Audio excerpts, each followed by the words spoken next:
Alright guys, so this is a big one. If you're the US, you're facing the biggest economic challenge in history. You realize you're going broke from funding two endless wars. You're trying to reshore production from the world back to the United States. That's going to cost a lot of money that just isn't there. Fighting China's industries isn't going to be cheap. You also realize that a ton of money is being wasted on social security.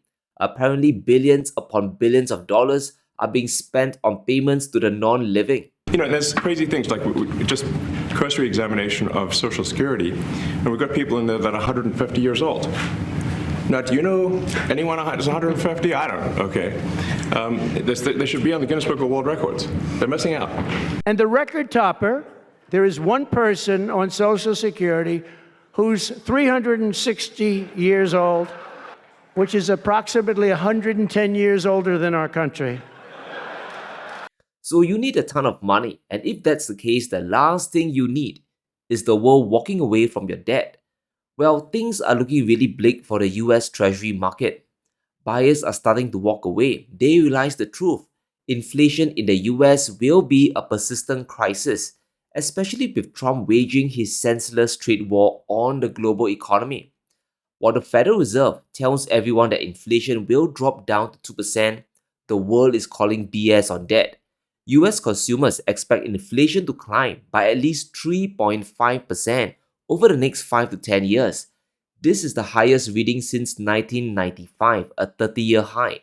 Inflation has gotten out of control, and if that's the case, US bonds, they are a bad deal. You'll be demanding a higher yield for holding US debt. When bond yields go up, the value of US debt collapses, and if Trump continues to wage his tariff war, inflation will get worse and push yields even higher. You don't want to hold bonds because it's a double whammy. Compared to previous rate cut cycles, things have fundamentally changed. Despite the Fed cutting rates, the 10-year yield has been flying higher and higher, well over 100 basis points. Demand is starting to collapse. The US is pursuing too many inflationary policies, and investors, they are all running away. There's a very good chance that the Federal Reserve can't slash rates down in 2025. They simply can't. And now we have a major country whose investors are starting to shun US debt, and is none other than Japan. A major fund in Japan just confirmed this. Instead of buying US debt denominated in dollars, they are doing the unthinkable. They are buying Chinese bonds denominated in RMB, the local currency. In fact, in 2024, Japanese investors, they are buying Chinese RMB debt hand over fist. Now, when you buy a foreign bond outside the US dollar and your own currency, you're exposed to a lot of risks that can be very volatile. But despite that, investors from Japan, they are piling into Chinese debt. This isn't good for the US economy. Japan used to favor buying treasuries, but because of inflation, it doesn't make sense to hold US paper. Investors in Japan, they have increased their holdings of Chinese bonds by over 53%, 3 times more than US bonds. Money is leaving EU debt because the euro is still on a downtrend and yields in Europe continue to move up as well. We are seeing a grand rotation of bonds away from Western economies towards Chinese bonds. To counter the US, Beijing needs to boost their domestic consumption. And to do that, China has been dishing out a ton of goodies.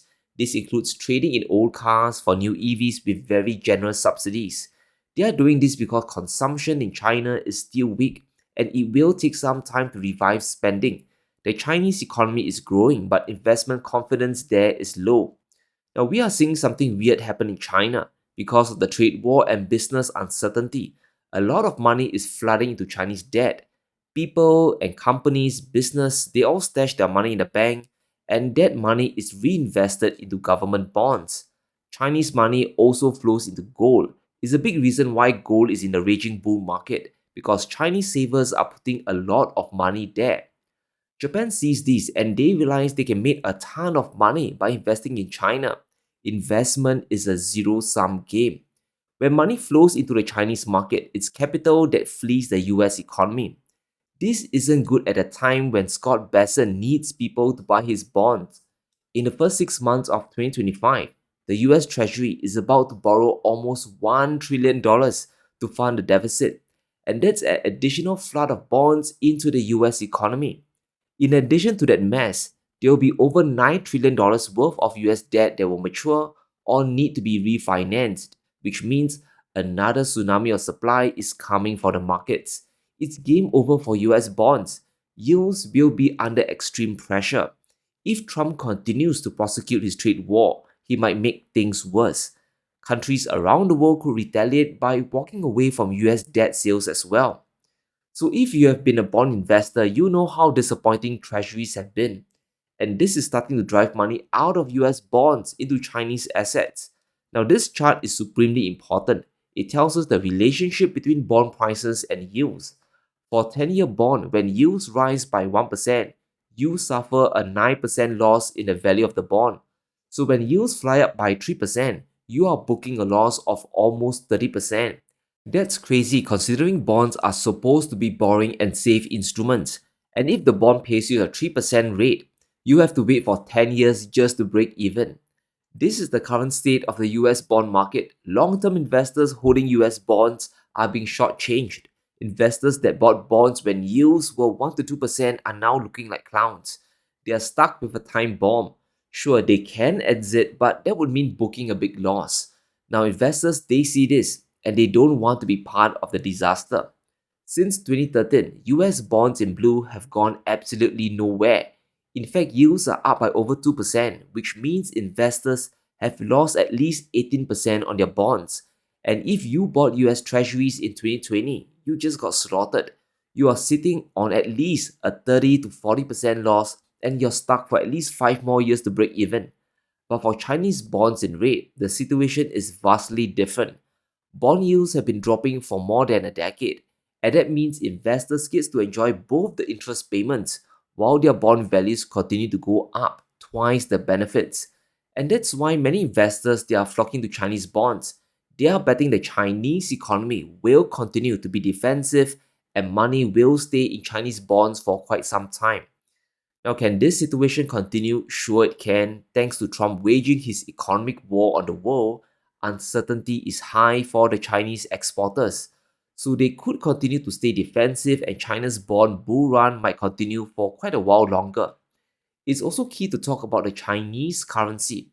The government has an incentive to keep the RMB strong in order to defend against the US. Even as US yields rise, Chinese RMB currency is not collapsing. Now, this is highly unusual because higher US yields means a stronger dollar, and a stronger dollar normally means emerging currencies collapse. But China's RMB is staying strong. The details are extremely important. It's a reason why more investors they are choosing Chinese bonds. The Chinese government has a big incentive to protect the strength of the currency.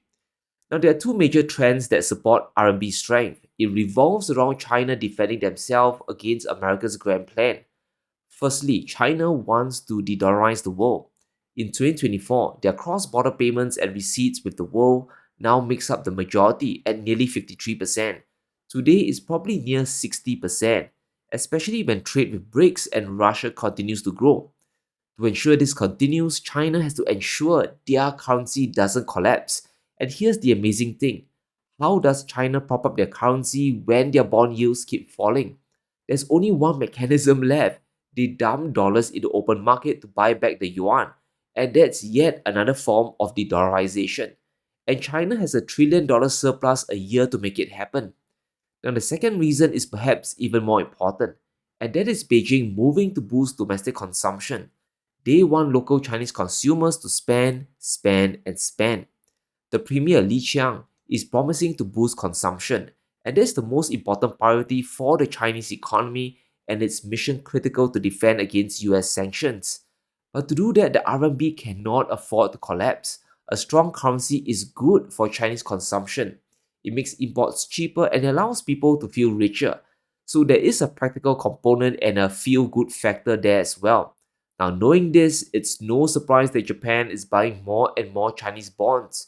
You have an environment of yields staying low and a currency that's getting protected against dollar movements.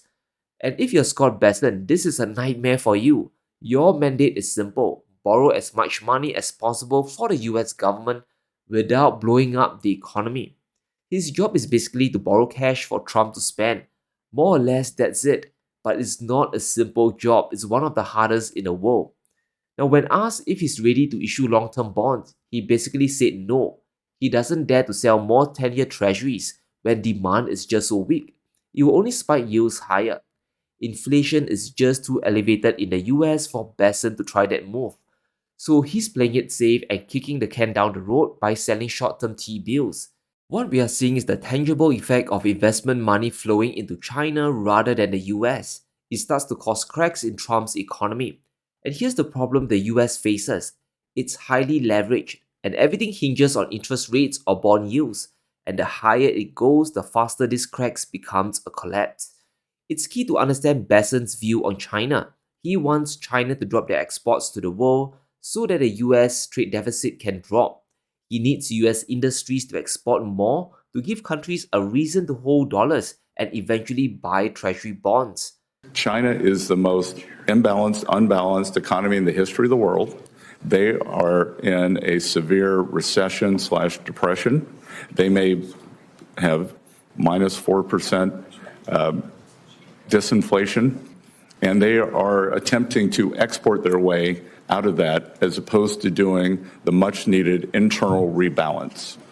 That's why this news from Japan is just such a shocker. The fundamentals are working against the US debt market. Endless spending and the trade war is making it tough for investors to jump back and buy the debt. The longer yields stay high, the more things will continue to break in the US economy.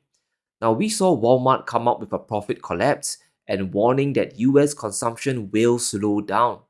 On the same day, we had the S&P crash suddenly, wiping out nearly $1 trillion of market cap. The situation is really very, very volatile. Yields in the US have to come down somehow. Now, maybe Trump has to give up on his tariffs, or maybe the US has to devalue the currency, because what's happening with Chinese bonds isn't helping the situation. But let me know what you think. Will countries continue to shun US bonds for Chinese debt?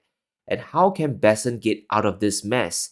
Let me know in the comments below. Stay safe. Be sure to smash the like button and subscribe as we navigate through these crazy times.